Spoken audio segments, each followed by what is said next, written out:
জানেন কি গুরু পূর্ণিমা কী বা কেন পালন করা হয়?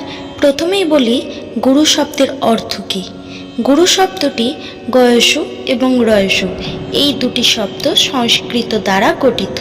গয়সু শব্দের অর্থ অন্ধকার বা অজ্ঞানতা এবং রয়সু শব্দের অর্থ যা অন্ধকারকেই দূরীভূত করে।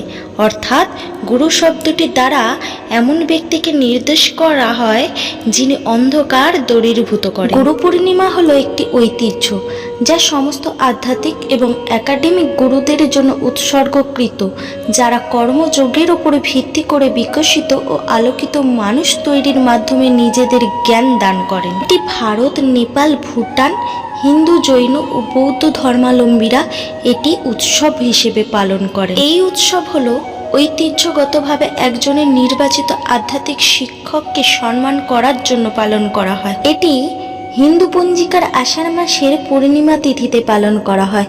পরমেশ্বর শিবের দক্ষিণামূর্তি রূপকে গুরু মূর্তি বলা হয়।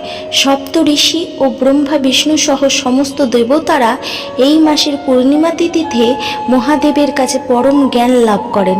শিবকে আদি গুরুও মানা হয়, তাই এটি গুরু পূর্ণিমা বলে বিখ্যাত। গুরু পূর্ণিমার শিকড় প্রাচীন হিন্দু ঐতিহ্যের মধ্যে রয়েছে, যেখানে এটি ঋষি বেদব্যাসকে সম্মান করার জন্য পালন করা হয়েছিল, যিনি এই দিন জন্মগ্রহণ করেছিলেন বলে বিশ্বাস করা হয়।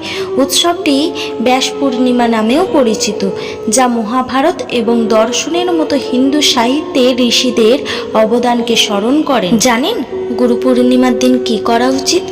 গুরু পূর্ণিমার দিন গীতা পাঠের পর কিছুক্ষণ গুরুদেবের সেবা করুন। ফল, ফুল, সিঁদুর, হলুদ ইত্যাদি পূজার উপকরণ দিয়ে ব্যাসদেবকে পূজা করতে পারেন। এদিন গুরু দীক্ষা নেওয়ার প্রথাও প্রচলিত রয়েছে। এছাড়াও গুরু পূর্ণিমায় হলুদ শস্য, হলুদ জামা কাপড় ও হলুদ রঙের মিষ্টি দুস্থকে দান করাও উচিত। জানেন কি মহাত্মা গান্ধী তার আধ্যাত্মিক গুরু শ্রীমৎ রাজা চন্দ্রের প্রতি শ্রদ্ধা জানিয়ে উৎসবটিকে পুনর্জীবিত করেছিলেন।